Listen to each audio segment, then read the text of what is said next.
καλωσορίζω πάλι στη κουζίνα μου. Σας εύχομαι χρόνια πολλά για την σημερινή ημέρα της Παναγιάς μας. Εύχομαι να μας προστατεύει όλους, να δίνει υγεία, αγάπη, ελπίδα και ό,τι άλλο επιθυμεί ο καθένας για τον εαυτό του και για τους διπλανούς του και για όλη την ανθρωπότητα. Σήμερα σας έχω δύο συνταγές. Η μία είναι πανεύκολη, η άλλη είναι περίπλοκη, λίγο περίπλοκη, αλλά όποιος θέλει να μάθει, θα μάθει. Η πρώτη είναι λοιπόν ρεβιθοσαλάτα με ψητές πιπεριές.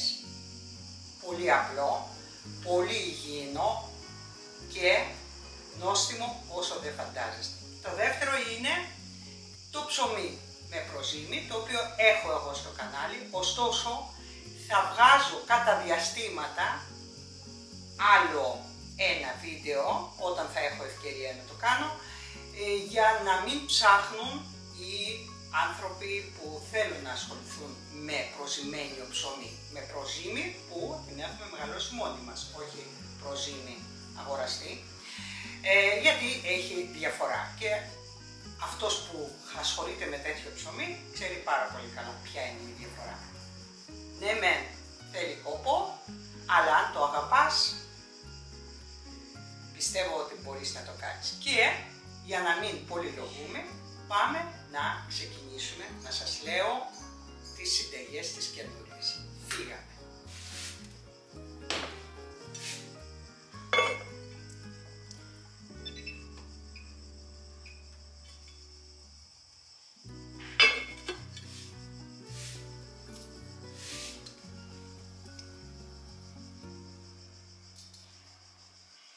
Λοιπόν, και ελάτε να σας πω τα υλικά για την πιο ωραία ρεβιθοσαλάτα, καλοκαιρινή, αλλά μπορείτε να τη φτιάξετε και το χειμώνα. Λοιπόν, εγώ ετοίμασα κάποια πράγματα, με κάποια διαδικασία και κάποιο χρόνο, για να μην σας τρώω χρόνο, γιατί θέλω σε αυτό το βίντεο να σας δείξω και πώς φτιάχνω το ψωμί.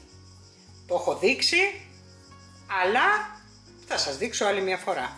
Εδώ έχω βρασμένα ρεβίθια, τα έχω μουλιάσει από βράδυ κανονικά με ένα κουτάλι της σούπα σόδα, μετά το πρωί τα ξέπλυνα πολύ καλά και το έβρασα με μισό κουταλάκι του γλυκού κίμινο για να πάρει και τη γεύση, αλλά να μην είναι πάρα πολύ βαρύ και στο στομάχι μας και στο έντερο.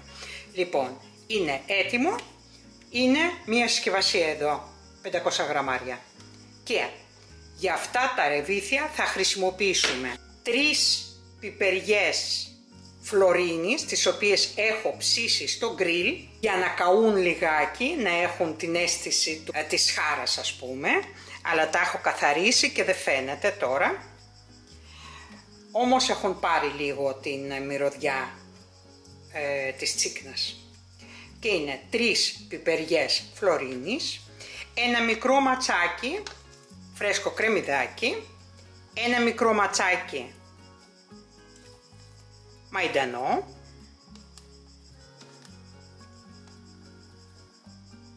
αυτά είναι, και λίγη κάπαρη. Την έχω ξεπλύνει από την αλμύρα και είναι έτοιμη για να μπει στα ρεβίθια. Αυτά λοιπόν είναι τα υλικά που θα τα κόψουμε και θα τα βάλουμε μέσα στη σαλατιέρα. Και αργότερα θα σας πω και το dressing που θα κάνουμε. Τα υπόλοιπα υλικά που βλέπετε εκεί είναι για το dressing μας. Και πάμε να ξεκινήσουμε. Αραδιάζω λοιπόν όπως είναι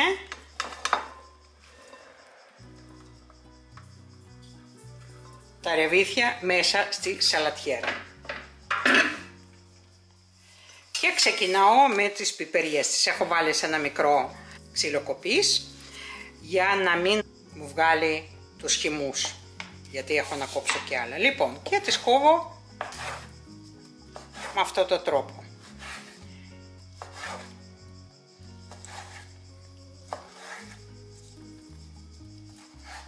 Ψηλές λωρίδες.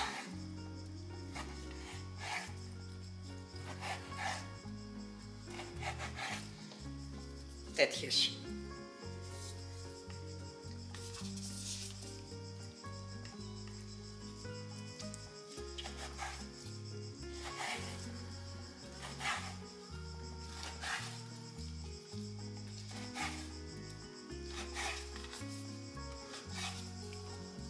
Τέλεια.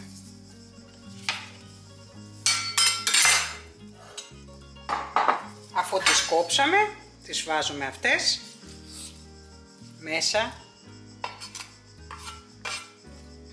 στα ρεβίθια. Βάζω αμέσως και την κάπαρη, είναι γύρω στα 70 γραμμάρια.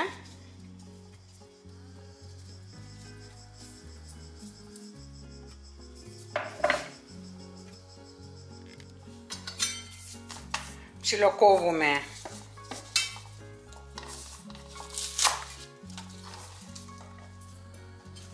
το φρέσκο κρεμμυδάκι.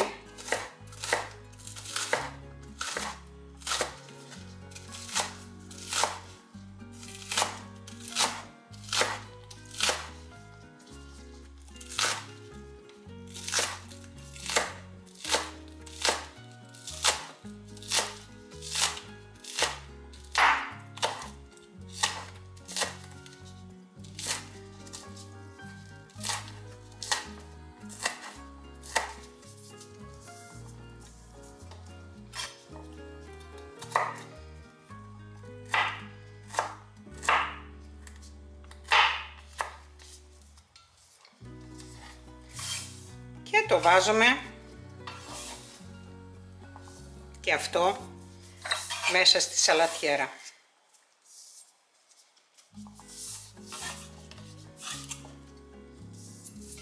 Τώρα ψιλοκόβουμε και το μαϊντανό.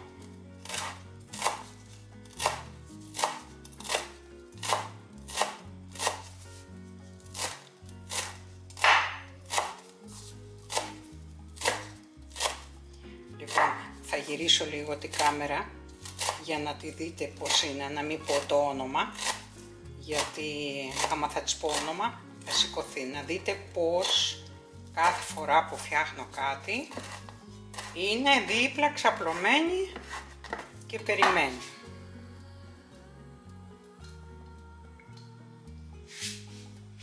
Ορίστε κατάσταση, το βλέπετε, έτσι. Η κυρία ξαπλωμένη, περιμένει, αλλά σήμερα δεν έχει τίποτα για να μπορέσω να της δώσω. Ορίστε η κατάσταση. Και έτσι κάθε φορά, βλέπετε. Το παιδί, το κατάλαβε.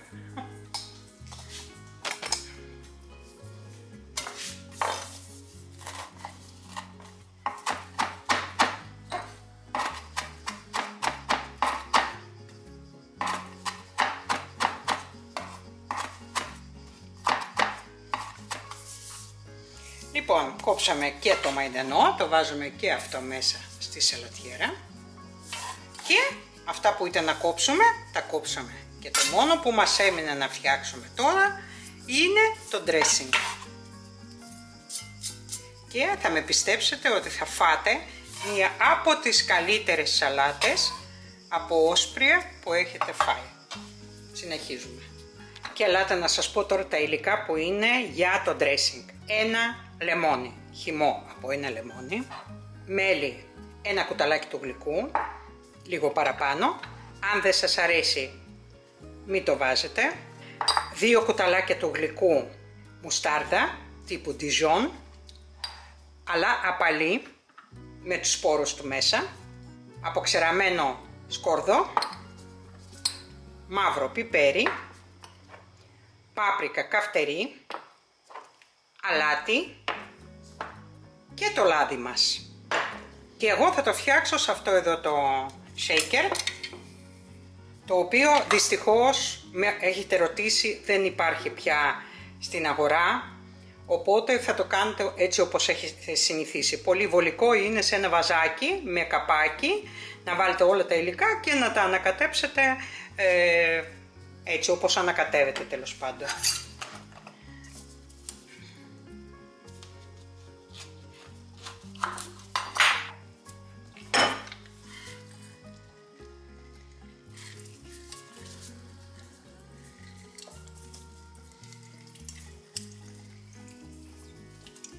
Χάλια το λεμόνι, εννοείται, δεν είναι η εποχή τους και άμα βρίσκεις είναι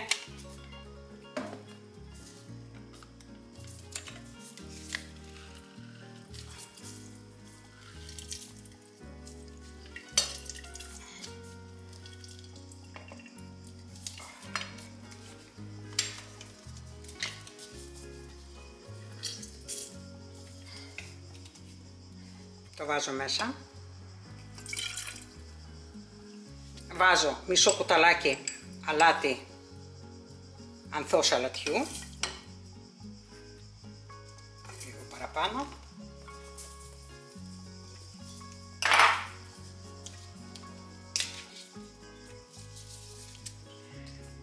Πολύ λίγο καυτερή πιπεριά, αν δεν σας αρέσει καυτερό μη το βάζετε. Μισό κουταλάκι του γλυκού μαύρο πιπέρι, μισό κουταλάκι σκόρδο,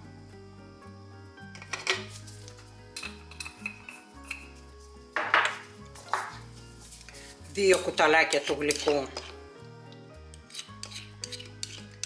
μουστάρδα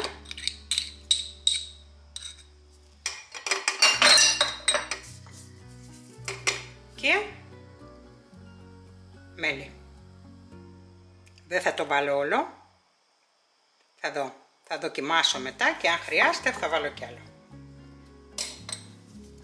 Και βάζω περίπου ένα σφινάκι λάδι.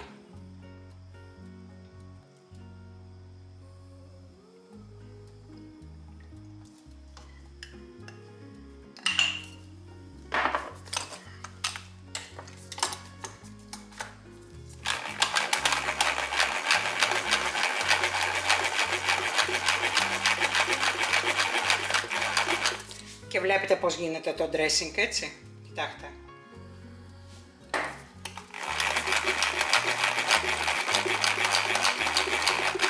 Το δοκιμάζω για αλάτι, κυρίως το αλάτι και το λεμόνι.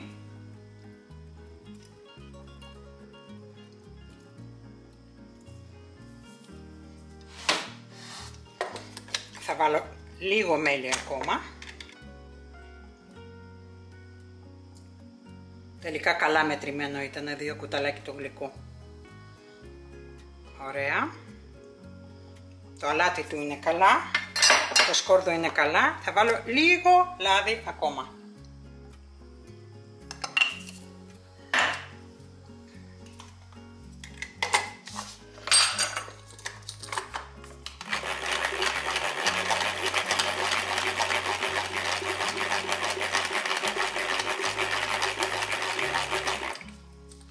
Ωραία. Έχει ανακατευτεί και τώρα περιχύνω όλη τη σαλάτα με το dressing.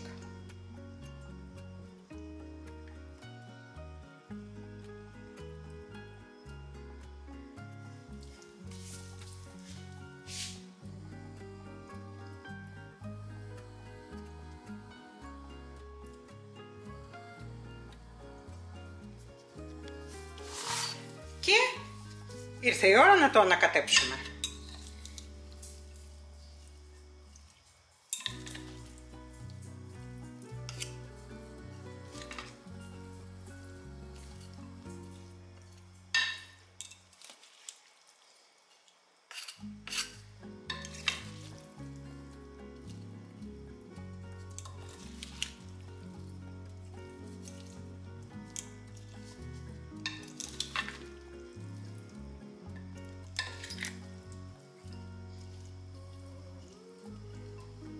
Ανακατεύουμε καλά για να πάνε όλα τα υλικά παντού.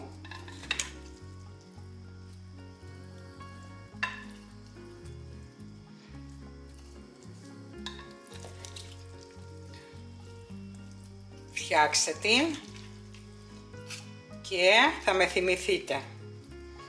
Είναι έτοιμη, θα το δοκιμάσω εγώ. Τέλειο.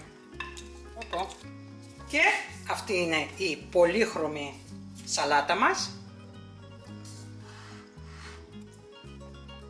με λίγα υλικά, χωρίς υπερβολές, θρεπτική, υγιεινή. Ελπίζω να τη φτιάξετε.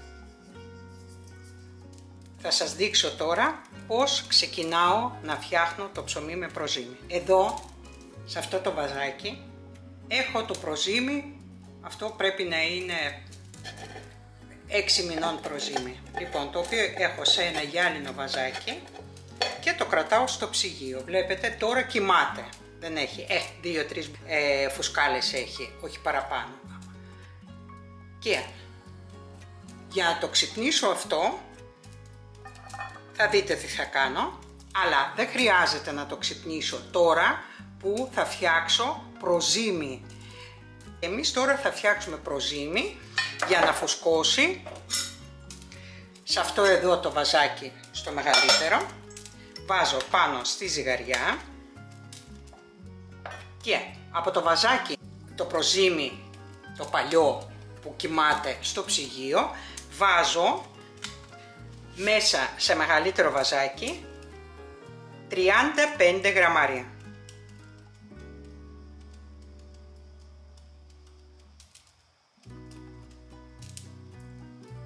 Λίγο παραπάνω, 38, δεν πειράζει. Και επειδή αυτό το προζύμι, το παλιό, είναι αρκετά δυνατό, μηδενίζω και βάζω στο ίδιο βαζάκι 100 γραμμάρια νερό.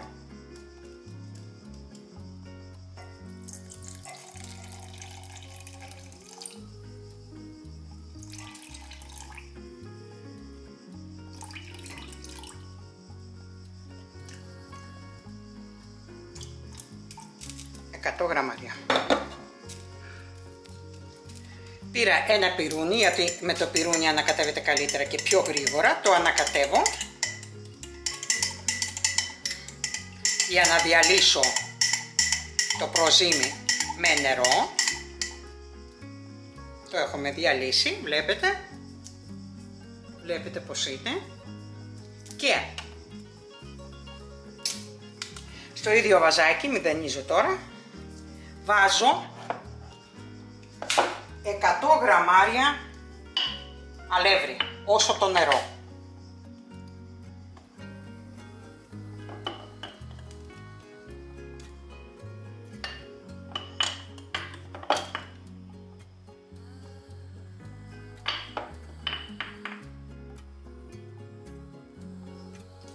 Γραμμάρια, ωραία. Λοιπόν, ανακατεύω και αυτό.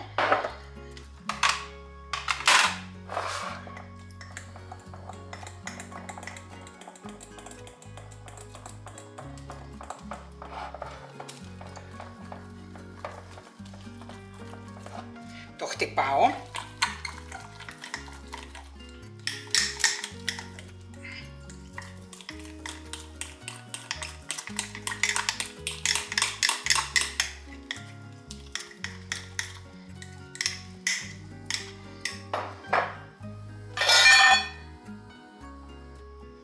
Βγάζω το πυρούνι.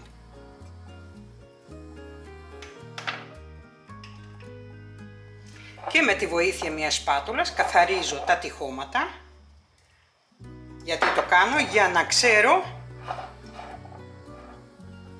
να δω πού είναι η στάθμη και πώς θα φουσκώσει, πόσο θα φουσκώσει μάλλον, όχι πώς. Βλέπετε?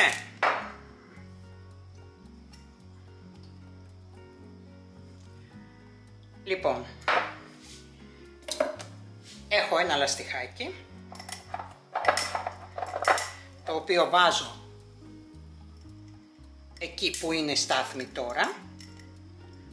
Πρέπει να διπλασιαστεί για να μπορέσω να φτιάξω το ζυμάρι για το ψωμί μου. Αυτό ουσιαστικά φτάνει και για 3 φρατζολίτσες ψωμί από 400 γραμμάρια περίπου η κάθε μια. Λοιπόν, κλείνω και το αφήνω στο ζεστό μέρος. Τώρα δεν χρειάζεται γιατί είναι καλοκαίρι, αυτό μέχρι η ώρα τώρα είναι 12.30. Θέλει 6 με 8 ώρες, 8 ώρες θέλει το χειμώνα, 6 ώρες είναι αρκετές το καλοκαίρι. Άρα στις 6.30 αυτό πρέπει να διπλασιαστεί, έτσι.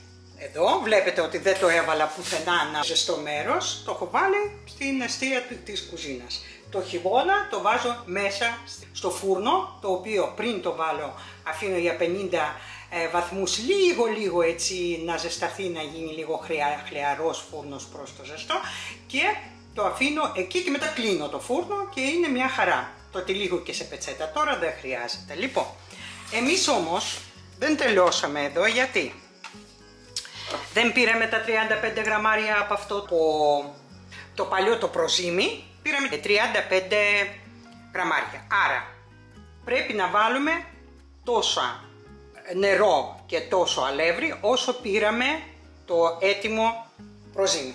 Άρα βάζω μέσα 35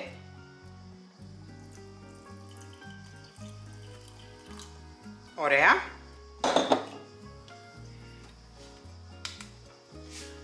Το ανακατεύω επίσης.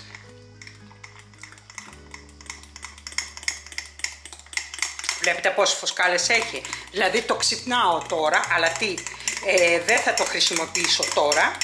Θα του δώσω να φάει. Το ταΐζω τώρα. Για να μην σταματάει, δηλαδή να λειτουργεί.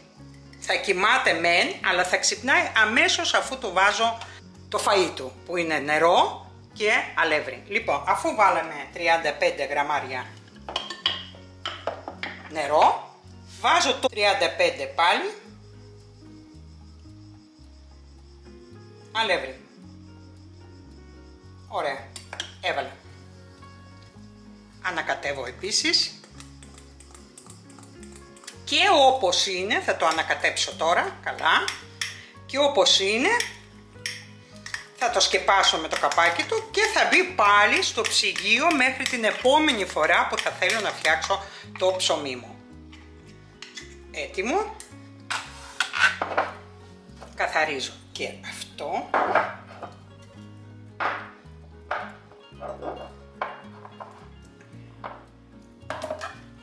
Το καπάκι. Κλείνω. Και αυτό μπαίνει στο ψυγείο πάλι για ύπνο μέχρι την επόμενη φορά. Και τώρα θα αρχίσουμε να ετοιμάζουμε σιγά σιγά το ζυμάρι μας. Έχω βάλει το κάδο του μίξερ πάνω στη ζυγαριά, μηδενίζω.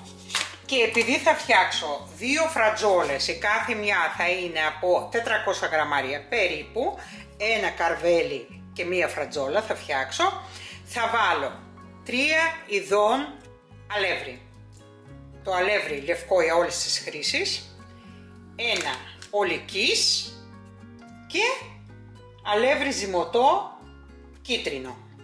Εφόσον έχουμε το προζύμι, το οποίο είναι 230 γραμμάρια, πρέπει να προσθέσω αλεύρι περίπου 600 γραμμάρια, εκ των οποίων παίρνω 300 γραμμάρια λευκό αλεύρι για όλες τις χρήσεις, ωραία, 300,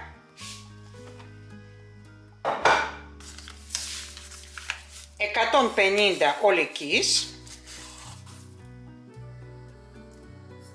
ωραία, και 150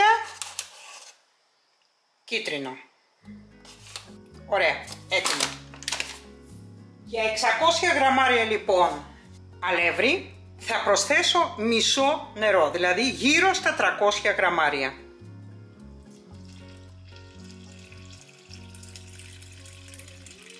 Το νερό, προσοχή, γιατί κάθε αλεύρι συμπεριφέρεται με τον τρόπο του. Δεν μπορούμε να είμαστε σίγουροι 100% πόσο νερό θα προσθέσουμε. Πάντα με το μάτι. Δεν πρέπει να είναι πολύ αραιό το ζυμάρι, ούτε πάρα πολύ σφιχτό. Θα σας δείξω. Λοιπόν, άρα βάζω 300 γραμμάρια προς το παρόν. Δεν θα βάλω τίποτε άλλο, δηλαδή δεν θα βάλω αλάτι και δεν θα βάλω ακόμα το προζύμι. Μόνο αλεύρι και νερό. Βάζω λοιπόν το κάδο στο μίξερ, βάζω το γάντζο και θα το ανακατέψουμε ίσα ίσα για να ανακατευτούν αυτά τα δύο υλικά, το αλεύρι και το νερό, τίποτα άλλο. Και εδώ θα μου δείξει τώρα αν το νερό που έβαλα είναι αρκετό ή αν το νερό που έβαλα δεν είναι αρκετό και θα προσθέσω λίγο ακόμα.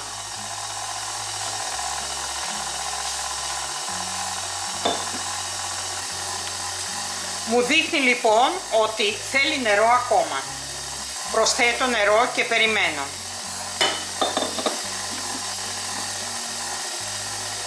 Έχουμε βάλει 300 γραμμάρια.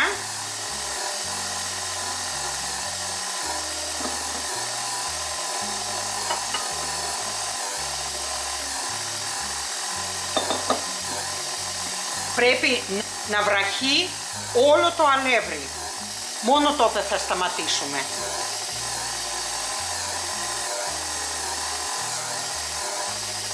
Θέλει ακόμα λίγο, άρα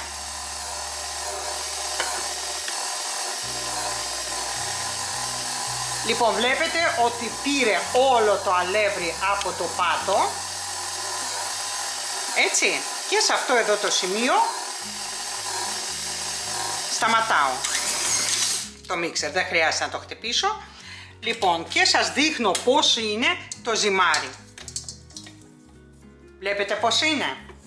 Δηλαδή έχει βραχεί, έχει μαζέψει όλο το αλεύρι από τα τυχώματα και από το πάτο και συνολικά έχω βάλει 350 γραμμάρια. Θα έπαιρνε λίγο παραπάνω, αλλά δεν το βάζω γιατί ακόμα δεν έχουμε βάλει το προζύμι, που και το προζύμι έχει νερό, να μην γίνει πάρα πολύ νερουλό. Λοιπόν, και τι γίνεται σε αυτή την περίπτωση. Τώρα βγάζω το γάτζο,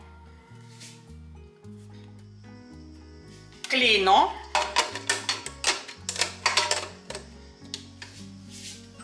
με μία πετσέτα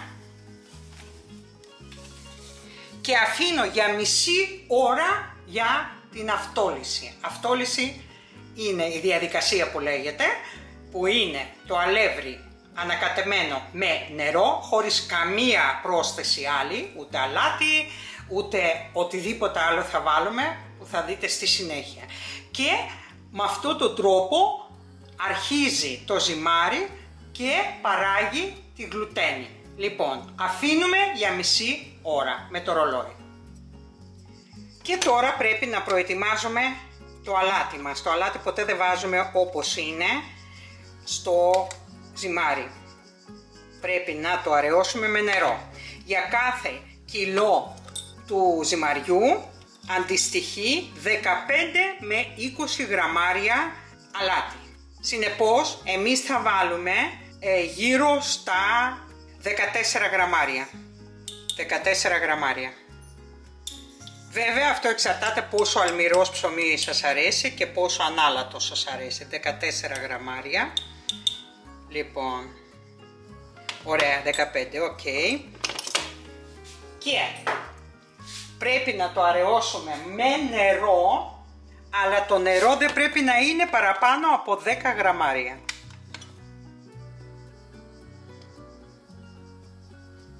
Γιατί όλα αυτά τα υγρά προσθέτονται μετά στο ζυμάρι και γίνεται το ζυμάρι μας νερουλό. Ωραία, 10 γραμμάρια και το αφήνουμε το αλάτι να διαλυθεί μέσα στο νερό μέχρι που θα έρθει η σειρά του να το βάλουμε μέσα στο ζυμάρι. Λοιπόν, έχουν περάσει 30 λεπτά. Αυτό που θέλω να σας δείξω είναι το προζύμι μας που έχει φουσκώσει, δείτε το. Θυμάστε που ήτανε, βλέπετε, 2 φορές έχει ανέβει. Βλέπετε πως είναι. Είναι τώρα σε μία κατάσταση που πρέπει να μπει μέσα στο ζυμάρι μας. και θα σας δείξω πώς είναι μέσα. Κοιτάξτε, βλέπετε πώς είναι. Ολοίνες είναι. Λοιπόν, άρα βάζουμε μέσα καταπληκτικό, αφού βάλαμε προζύμι, τώρα προσθέτω αυτό που συνήθως προσθέτω. Το αλάτι μας, βάζω λίγο πετιμέζι, λίγο, και βάζω σποράκια. Αυτό είναι ένα μίξ σποράκια που έχει κολοκυθόσπορο, ηλιόσπορο, λιναρόσπορο, σουσάμι, βάζω λίγο και τώρα αρχίζουμε και το χτυπάμε, δηλαδή βάζουμε να δουλεύει το μίξερ 10 λεπτά σε ταχύτητα μέτρια, με το ρολόι 10 λεπτά, αφήνουμε να δουλέψει. Λοιπόν, έχουν περάσει 10 λεπτά με αργό ανακάτεμα και τώρα βάζω πιο δυνατά για άλλο 1 λεπτό. Πέρασε 1 λεπτό, κλείνουμε και τώρα κοιτάξτε το ζυμάρι μας πως έχει γίνει, βλέπετε. Τώρα το κατεβάζουμε.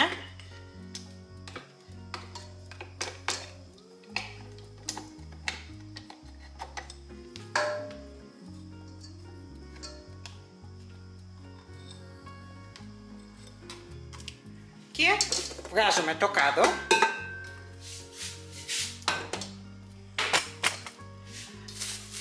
Σκεπάζω με μία μεμβράνη και αφήνουμε για 20 λεπτά. Αυτό που πρέπει να κάνουμε είναι 4 φορές να το κάνουμε stretching. 4 φορές πρέπει να το αναδιπλώσουμε. Λοιπόν, γιατί 20 λεπτά, γιατί είναι το καλοκαίρι. Το χειμώνα αφήνουμε 40 λεπτά. Επειδή αυτή τη στιγμή στο χώρο της κουζίνας έχει 32 βαθμούς, είναι αρκετά τα 20 λεπτά, όμως το χειμώνα που στο σπίτι συνήθως έχουμε 24-25 βαθμούς μέσα στο χώρο, αφήνουμε παραπάνω. Λοιπόν, άρα 20 λεπτά με το ρολόι και κάνουμε το πρώτο αναδίπλωμα. Πέρασαν 20 λεπτά, κάνουμε το πρώτο stretching. Βρέχω τα χέρια μου και κάνω. Κοιτάξτε. Δηλαδή, παίρνω γύρω γύρω και το τεντώνω και το βάζω. Παίρνω το ζυμάρι, έτσι τεντώνει πάνω. Όσο περισσότερο θα τεντώνει, τόσο περισσότερο θα φουσκώσει το ψωμί μας. Λοιπόν, κάναμε το πρώτο stretching. Βάζουμε πάλι μεμβράνη και βάζουμε άλλα 20 λεπτά. Πέρασαν άλλα 20 λεπτά, κάνουμε το ίδιο πράγμα, ακριβώς. Δεύτερο stretching.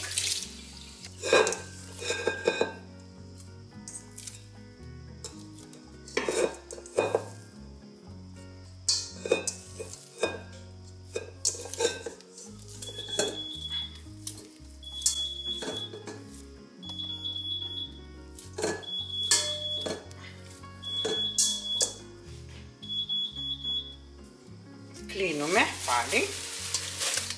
Αυτό ήταν δεύτερη φορά. Άλλα 20 λεπτά.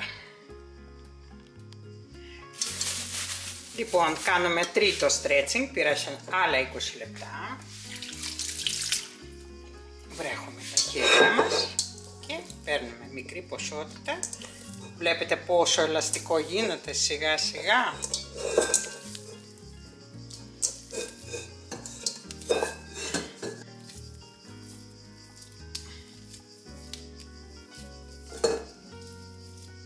Και βάζουμε πάλι, σκεπάζουμε για τα τελευταία 20 λεπτά. Λοιπόν, πέρασαν τα τελευταία 20 λεπτά. Τώρα βάζω λίγο, βρέχω λίγο το πάρο και θα κατεβάσουμε στον πάγκο το ζυμάρι, πρέπει να το βγάλουμε. Θα κατέβει μόνο του. Βλέπετε ότι δεν το πειράζω, πρέπει να ξεκολλήσει μόνο του το ζυμάρι. Λοιπόν, και βλέπετε πως βγήκε μόνο του. Ωραία. Και τώρα, όπως είναι το ζυμάρι, θα το μοιράσω στα δύο. Περίπου ίδιο βάρος έχουν. Και πρέπει να το κάνω το πρώτο φορμάρισμα.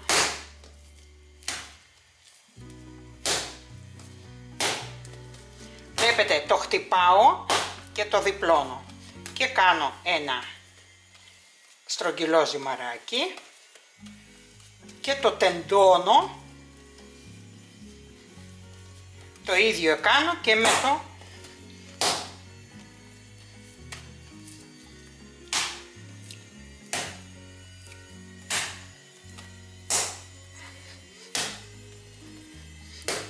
το ίδιο τρόπο.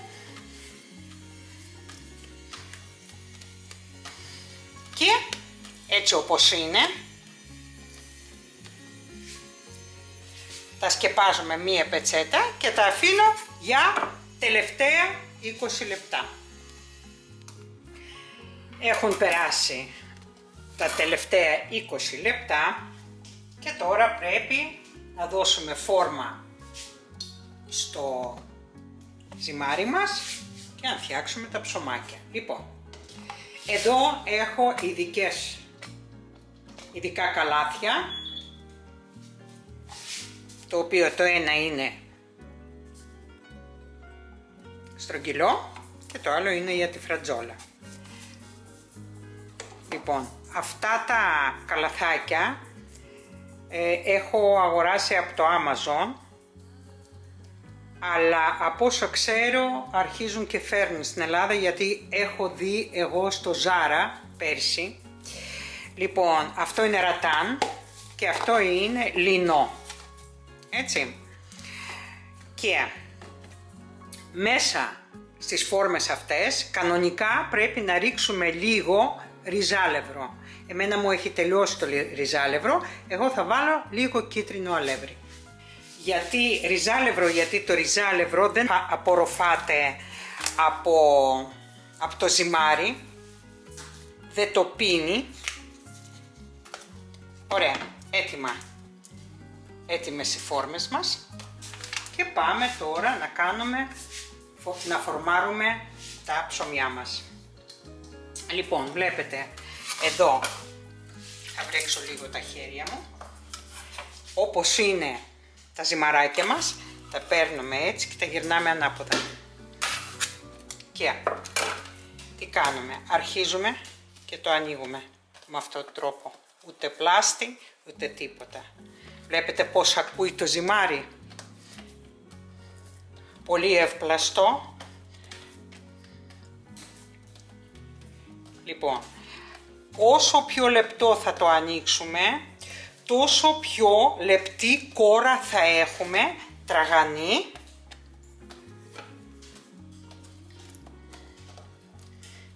Και η ψύχα μας θα είναι μαλακιά. Λοιπόν, βλέπετε πως το άνοιξα. Και τι κάνω, παίρνω από πάνω, το φέρνω προς τα μέσα. Το φιξάρω λίγο με τα δάχτυλα. Παίρνω τη μία πλευρά, τη φέρνω στη μέση, παίρνω τη δεύτερη μεριά τη φέρνω στη μέση και αυτό το μέρος πάω πάνω. Αλλά δεν αρκεί, μπορείτε να το κάνετε έτσι. Αλλά θα πάμε να του δώσουμε περισσότερο, να το τεντώσουμε καλύτερα. Βλέπετε κάνω μία πλεξούδα και αρχίζω και κάνω ένα ρολό το οποίο φιξάρω με αυτόν τον τρόπο και τι κάνω. Αρχίζω και καθώς το κρατάω, το ρολάρω προς εμένα, τεντώνοντας έτσι το πάνω μέρος του ψωμιού. Λοιπόν, κλείνω και το βάζω σε φόρμα με το κλεισμένο μέρος προς τα πάνω.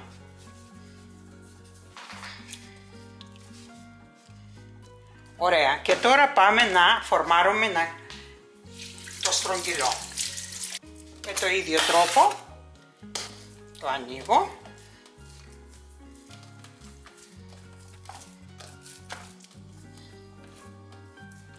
και πάω και το γυρίσω όλα μέσα. Βλέπετε τι κάνω. Λοιπόν, μία φορά, πάμε τη δεύτερη και κλείνω με αυτόν τον τρόπο. Βλέπετε, μην κοιτάτε μικρό, θα μεγαλώσει αυτό, θα φουσκώσει. Λοιπόν, και όπως είναι το βάζω μέσα.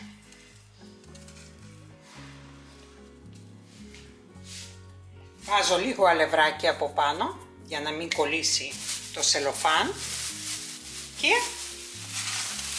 σκεπάζουμε και μπαίνει στο ψυγείο για 16 ώρες για ψυχρό ζύμωμα, το οποίο σε τι βοηθάει. Το ψωμί που έχει υποστεί ψυχρό ζύμωμα γίνεται ακόμα πιο υγιεινό, διότι σε αυτή την περίπτωση, σε αυτούς τους 16 ώρες, εξαφανίζονται οι ζυμομύκητες, τα κακά βακτηρίδια και μένει μόνο αυτό που είναι ωφέλιμο για το οργανισμό μας. Λοιπόν, και πάμε να το βάλω στο ψυγείο.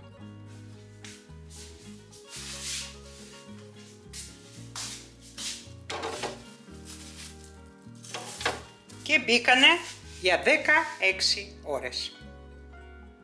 Και τα λέμε αύριο.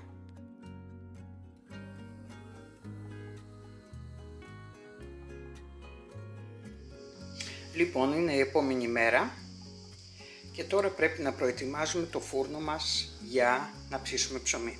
Αυτή εδώ η γάστρα είναι μαντεμένη, πολύ βαριά, τη χρησιμοποιώ μόνο για να φτιάχνω το ψωμί. Και πρέπει τώρα να βάλουμε το φούρνο μας να πρεθερμαίνεται στο maximum θερμοκρασίες που έχω. Εγώ έχω 270. Λοιπόν, και να βάλω μέσα και τη γάστρα για να ζεσταθεί και η γάστρα μαζί με το φούρνο. Δηλαδή η γάστρα πρέπει να είναι maximum ζεστή, καυτή μάλλον, για να βάλω το ψωμί μέσα. Και πάμε να το κάνω. Για να φτάσει ο φούρνος στους 270 βαθμούς για να αποδεχτεί το ψωμί πρέπει να περάσουν και μισή ώρα για να ζεσταθεί μόνο, έτσι. Πρέπει να είναι maximum καυτός ο φούρνος και περιμένουμε. Λοιπόν, και ήρθε η ώρα τώρα να προετοιμάσουμε το ψωμί μας για να μπει στο φούρνο. Λοιπόν, βγάζω το καπελάκι του. Εδώ αυτό είναι ένα ειδικό silicone mat, το οποίο είναι για το ψωμί, για να μην χαλάμε συνέχεια αντικολλητικό χαρτί. Το βάζω από πάνω, το γυρνάω και βγάζω το καπελάκι και βλέπετε πως είναι το ψωμί μας. Πρέπει να βγάλω όλο το αλεύρι που υπάρχει από πάνω με ένα πουρτσάκι ειδικό, το χρησιμοποιώ μόνο για αυτό το σκοπό. Και εδώ έχω εργαλεία με τα οποία χαράζω το σχέδιο. Λοιπόν, είναι ένα τέτοιο, δηλαδή είναι ένα κανονικό ξηράφι, το οποίο χρησιμοποιώ, έχω ένα τέτοιο. Έχω ένα ειδικό εργαλείο το οποίο δεν συνιστώ, διότι δεν αλλάζει η λεπίδα του, ενώ εδώ αλλάζει. Και χαλάει. Λοιπόν, τώρα αυτό δεν μου κόβει, δεν το πετάω γιατί εντάξει, κάποια στιγμή θα το πετάξω. Λοιπόν, και ένα άλλο εργαλείο, το οποίο αυτό όλο είναι από το Amazon. Λοιπόν, το οποίο είναι έτσι και μέσα έχει ένα ξηράφι και εδώ, να το μπορείς να το κάνεις και έτσι και βγαίνει, βλέπετε, και το αλλάζεις αυτό, κλείνεις, φιξάρεις και είναι έτοιμο. Λοιπόν, ωστόσο, αν δεν τα έχετε εργαλεία αυτά, ένα απλό ξηράφι θα σας κάνει τη δουλειά, όχι με το μαχαίρι. Γιατί δεν θα φουσκώσει, δεν θα ανοίξει το ψωμί έτσι όπως πρέπει να ανοίξει. Θα σας δείξω πώς γίνεται με το ξηράφι. Ανοίγω λοιπόν.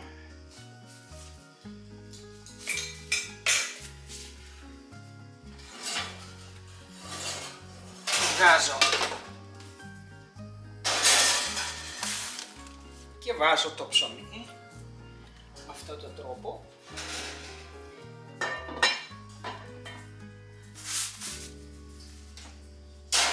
Και μπαίνει για 25 λεπτά. Βάζουμε 25 λεπτά σε 270 βαθμούς χωρίς αέρα. Λοιπόν, έχουν περάσει τα 25 λεπτά και τώρα πρέπει να κατεβάσουμε τη θερμοκρασία από τους 270 να το πάμε στους 240, να ανοίξουμε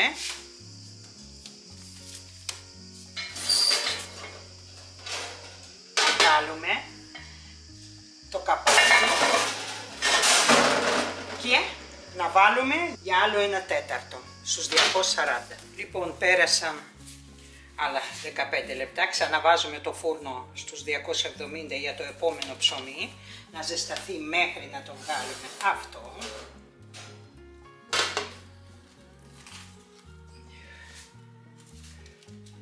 Ξαναβάζουμε την κατσαρόλα μέσα για να μην κρυώσει και ελάτε να δείτε πώς άνοιξε το ψωμί. Αυτό θεωρείται 100% άνοιγμα του ψωμιού. Θυμάστε πώς ήτανε.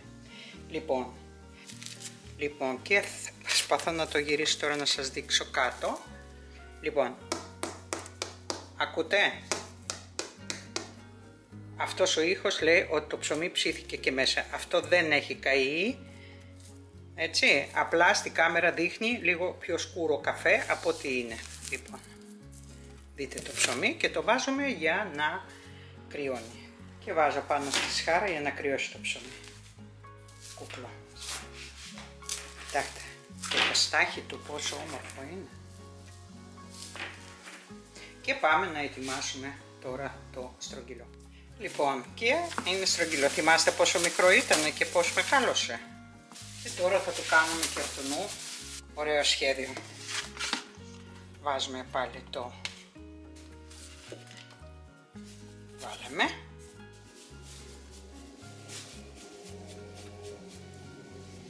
Και τώρα θα το κάνουμε άλλο σχέδιο. Παίρνω ένα κομματάκι κλωστή για να κάνω τις σημαδούρες. Λοιπόν, αυτό, αυτό, αυτό και αυτό. Και αρχίζω και κόβω.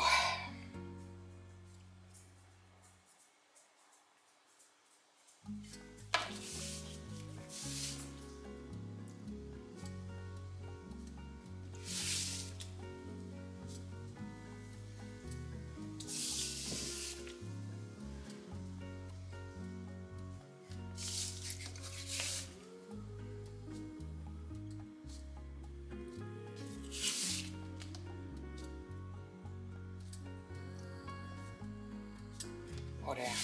Και τώρα θα κάνω εδώ μικρά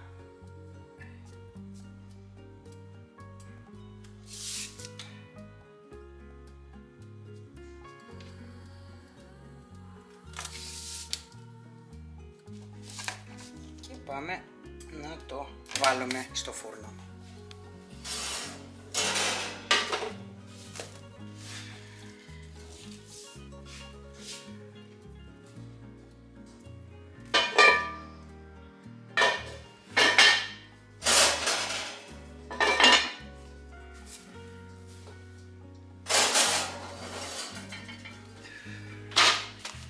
20 λεπτά.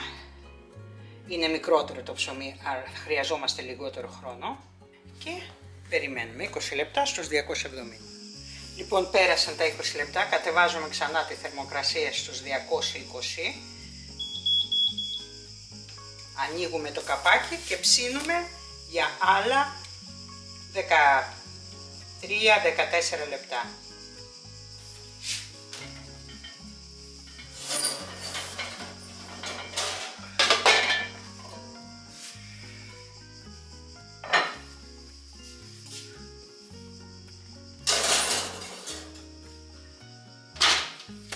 Και περιμένουμε 14 λεπτά. Λοιπόν, πέρασε ο χρόνος που το έχουμε βάλει 14 λεπτά.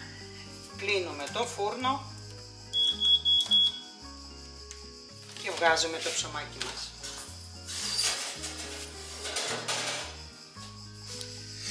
Δείτε πόσο όμορφο είναι. Βλέπετε, έχει ανοίξει. Τέλειο. Και έτσι έχουμε δύο ψωμάκια. Τώρα θα τα κόψω και θα σας δείξω πώς είναι μέσα. Δεν θα κόψω το μικρό γιατί βγήκε μόλις. Θα κόψουμε αυτό που έχει κρυώσει λίγο. Λοιπόν, και πάμε να το κόψουμε. Θα το κόψω στη μέση για να δείτε πώς είναι. Ακούτε το ήχο? Πόσο τραγανό είναι. Και σας δείχνω πώς είναι μέσα. Βλέπετε? Το ψωμί πρέπει τώρα να πάρει αμέσως, βλέπετε που το έχω πιέσει, πρέπει να έρθει ξανά στην ίδια θέση. Βλέπετε? Αυτό σημαίνει ότι η ψύχα του έχει ψηθεί. Βλέπετε πόσο λαχταριστό είναι. Αυτό φτιάξαμε και μπράβο μας. Το ίδιο θα είναι και το άλλο ψωμί, απλά δεν θα το κόψω τώρα γιατί είναι πάρα πολύ ζεστό. Καλό ήταν να περιμένουμε και αυτό να κρυώσει αρκετά. Και θα κόψω μία φέτα.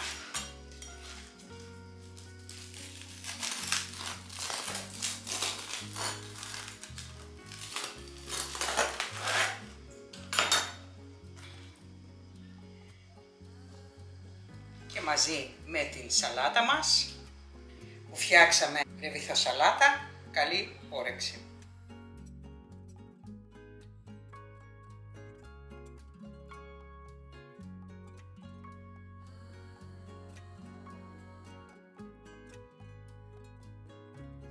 Και εδώ ολοκληρώσαμε ένα άλλο ωραίο βίντεο. Πιστεύω ότι είναι ωραίο γιατί θα πάρετε πολλές πληροφορίες. Και ελπίζω να φτιάξετε σίγουρα τη σαλάτα, να τη φτιάξετε. Δεν έχει να κάνει αν τελειώνει σήμερα η νηστεία κτλ. Δεν πρέπει να τρώμε συνέχεια κρέας, άρα πρέπει να έχουμε στο μενού μας μία τέτοια σαλάτα με όσπρια και με λάδι. Τι το καλύτερο. Και το ψωμί το οποίο δεν λείπει ποτέ από το τραπέζι. Εύχομαι να έχουμε την ευλογία και την προστασία της Παναγιάς μας όλοι μας. Εσείς, τα παιδιά σας, συγγενείς σας, όλος ο κόσμος και το κακό που έχει συμβεί στους πολλούς συνανθρώπους μας την εβδομάδα που περάσαμε, να μην ξαναεπαναληφθεί αυτό. Αυτή είναι η ευχή μου. Αμήν. Ήμασταν στο Melody of Taste with Πελοπίδα, το κοτέτσι του και εμένα την Ελβίνα. Εσείς που έχετε φτάσει μέχρι το τέλος του βίντεο και δεν έχετε κάνει ακόμα εγγραφή, παρακαλώ κάντε την εγγραφή, πατήστε ένα like, γράψτε σχόλιο, μην ξεχνάτε το καμπανάκι και προωθήστε το βίντεο στους φίλους σας. Δηλαδή να ανεβάσετε το βίντεο αν είστε στο social media ενεργοί, ανεβάστε το βίντεο στη σελίδα σας, να το προτείνετε και σε κάποιους άλλους φίλους να το δουν, για να μην χάνονται ωραίες συνταγές. Εγώ σας φιλώ μέχρι το επόμενο βίντεο. Γεια σας!